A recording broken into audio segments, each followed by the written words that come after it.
نہیں ہو رہی ہے، دفن کرنے کے لیے جگہ کا معاملہ، کفن کا معاملہ. ایک لیڈیز کی 1 منٹ کی کلپ میرے کان میں آئی، میں پوری سن نہ سکا، تڑپ گیا.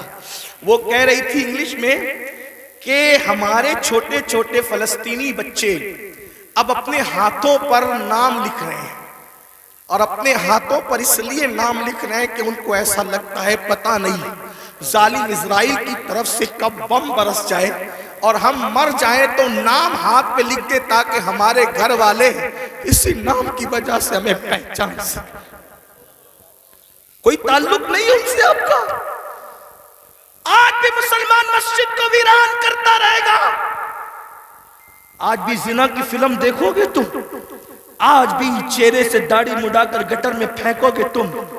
برا مت ماننا، وہ جس بہن کے 2 بچے اس کی گود میں شہید ہو گئے، اگر اس بہن کی بجائے آپ کی بہن ہوتی تو بھی آج آپ ایسے ہی گناہ کرتے. اللہ ان کی چھتیں جو برباد ہو گئی، اللہ نہ کرے، اللہ تمہیں وہ دن کبھی نہ دکھائے، فقیر کی دعا ہے. اگر ان کی جگہ تمہارے بھی چھتیں ختم ہو جاتی تو تم ایسے ہی دھینگا مستی کرتے، ایسے ہی عیش و عشرت کرتے. کوئی تعلق نہیں ہے ان سے، رشتہ بس اتنا ہی کہ وہ کلپیں بانٹتے پھرو گروپ پر. ارے کم سے کم یہ تو سوچا ہوتا کہ ہزاروں کلومیٹر دور ہم ہیں، ان کی کوئی مدد نہیں کر سکتے. میں تو پورے ہندوستان میں لوگوں کو، نوجوانوں کو کہہ رہا ہوں، جنگ فلسطین میں ہو رہی ہے، اس جنگ کو لے کر ہندوستان کا ماحول خراب کرنے کی کوئی کوشش نہ کرے. اپنے ملک میں امن رکھو، روڈ پہ نکل کر غلط نعرہ نہیں لگانا، حالات خراب نہیں ہونا چاہیے. کیا مدد کر سکتے ہو؟ آسان طریقہ، 1450 سال پہلے رسول اللہ نے ہتھیار دیا، الدعاء سلاح المومن، دعا مومن کا ہتھیار ہے. روڈ پہ نکلنے کی بجائے 5 وقت مسجد کو بھر دو اور ہر مسلمان گڑ گڑا کر فلسطینیوں کی مدد کے لیے اللہ سے دعا کرے، بیت المقدس کی حفاظت کے لیے دعا کرے اور ظالموں کی بربادی کے لیے دعا کرے. ہتھیاروں میں جتنی طاقت نہیں ہے اس سے زیادہ طاقت اللہ نے مسلمانوں کی دعا میں رکھی ہے. انشاءاللہ تم گڑ گڑاؤ گے، گناہ سے توبہ کرو گے، دعا کرو گے، انشاءاللہ فلسطینیوں پر اللہ کی مدد نازل ہوگی، بیت المقدس کی حفاظت ہوگی، ظالم کیفر کردار تک پہنچے گا. لیکن بڑی معذرت کے ساتھ نہیں آتے ہو نا، مسجد کی طرف نہیں آتے ہو، سب طرف جانا چاہتے ہو، مسجد کی طرف نہیں آتے ہو. پھر کہتا ہوں، کتے سے سیکھ لیا ہوتا. جب کوئی کتے کو ڈنڈا مارتا ہے تو کتا چلاتے ہوئے کسی اور کے دروازے پہ نہیں جاتا، کتا چلاتے ہوئے اپنے مالک کے دروازے پہ آتا ہے. کتے کو پتا ہے کوئی مار رہا ہے، اگر مار سے مجھے کوئی بچا سکتا ہے تو میرا مالک ہی بچا سکتا ہے. مسلمانوں، دنیا تمہیں اتنا پیٹ رہی ہے، دنیا تمہیں اتنا لوٹ رہی ہے، کتا پٹنے کے بعد مالک کی چوکھٹ پہ آ جاتا ہے. تم انسان ہو کر کب آؤ گے مالک کے دروازے پر؟ اللہ کے دروازے پہ کب آؤ گے؟ یاد رکھنا، کل بھی اپنے مسائل کا حل اللہ کی چوکھٹ پہ تھا، خدا کے در پہ تھا. آج بھی اپنے مسائل کا حل اللہ کی بارگاہ میں ہے. پلٹ آؤ اللہ کی طرف. کہیں پناہ نہیں ملے گی، پناہ ملے گی تو اسی کی بارگاہ میں ملے گی. رجوع ہو جاؤ اس کی طرف. گناہ کر کے نہ کسی کو عزت ملی ہے نہ آپ کو عزت مل سکتی ہے. مجھے پتا ہے ان ہزاروں جوانوں میں کچھ ایسے سعادت مند چہرے مجھے نظر آ رہے ہیں جن کے دلوں میں واقعی امت کا درد ہے، قوم کا درد ہے. وہ پلٹیں گے، وہ توبہ کریں گے، وہ نادم ہوں گے.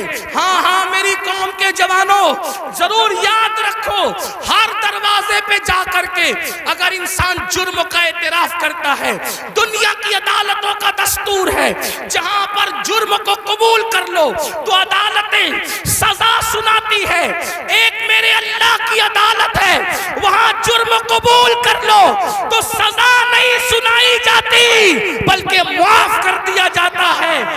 ہر جگہ کا دستور ہے کہ اگر جرم قبول کر لو تو لوگ ذلیل کرتے ہیں.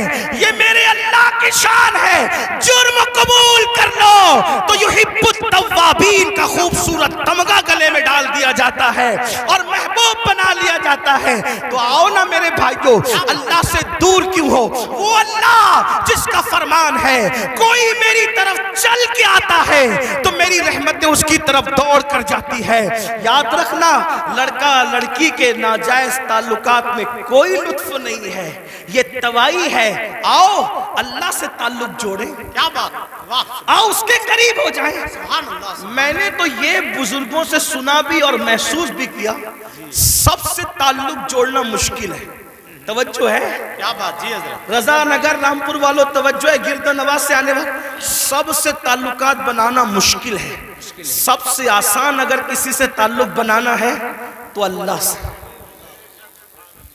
جلدی ناراض نہیں ہوتا، سبحان اللہ، توجہ، کیا بات، جلدی ناراض نہیں ہوتا، جلدی راضی ہو جاتا۔ واہ،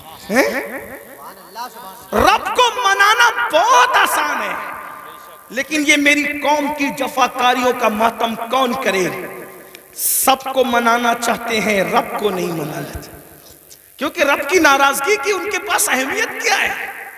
سیٹ ناراض نہیں ہونا چاہیے، بیوی ناراض نہیں ہونا، حتیٰ کہ جن بچوں کو ہم نے پیدا کیا، جو ہم سے وہ بچے ناراض نہیں ہونا چاہیے۔ بچے کہے بیٹا ابا کھلونا لے کر آنا، بھول گئے تو کہتے بیٹا سوری، سوری بیٹا نہیں لا سکا، بھول گیا نا، کل لائیں گے۔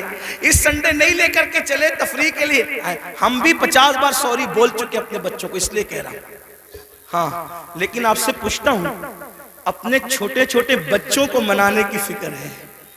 وہ یار، وہ رب، اب ذرا غور کرو اس کی نعمت پہ غور۔ چلے بات میں ختم کرنے لگا تھا، لیکن ایک بات بہت سوچنے کی ہے جی حضرت، اس کی نعمتوں پہ غور کرو۔ اللہ تعالیٰ پیدا ہونے سے لے کے مرے دم تک ہمیں آکسیجن دیتا ہے، اپنے گھر پہ کیا بل آتا ہے مہینے کا؟ اللہ، کیا بات، کسی گھر بھیجا اللہ پاک نے کوئی بل بھیجا؟ کچھ مانگا اللہ نے؟ اگر 8 گھنٹے ڈاکٹر آکسیجن لگانا تو اتنا لمبا بل آتا ہے کہ انسان سوچنے لگتا ہے کہ میں کہاں چلا گیا تھا۔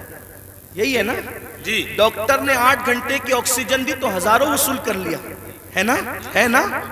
اللہ تعالیٰ نے پوری زندگی آکسیجن ہمیں فری میں، کچھ مانگا؟ بولو تو کچھ مانگا اللہ نے؟ مجھے بتاؤ تو صحیح، کچھ مانگا اللہ نے؟ کچھ نہیں۔ یہ زمین اللہ نے دی ہے چلنے کی، آسمان کا سائبان۔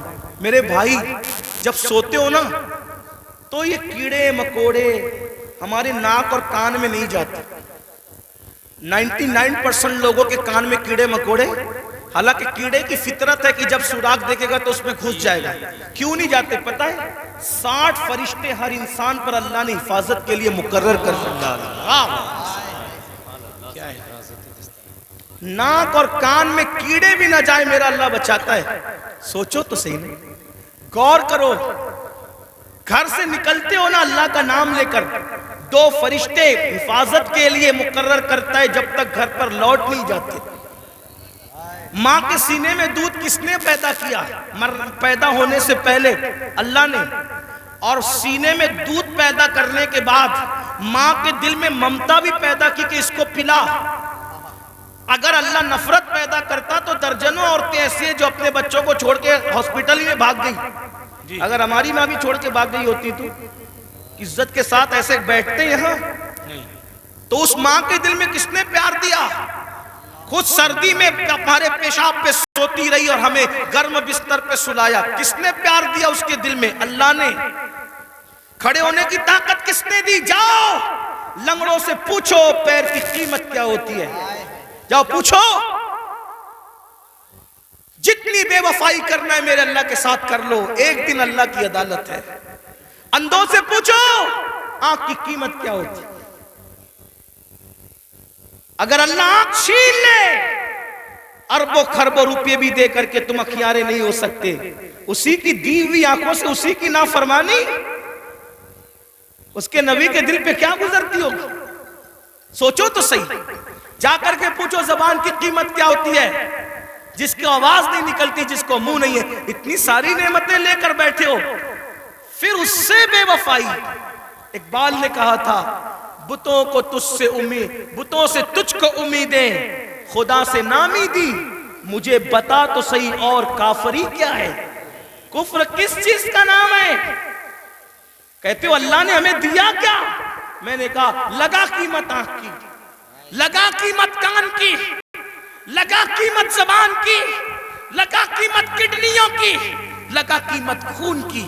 ارے جن کو ڈائلیسس کیا جاتا ہے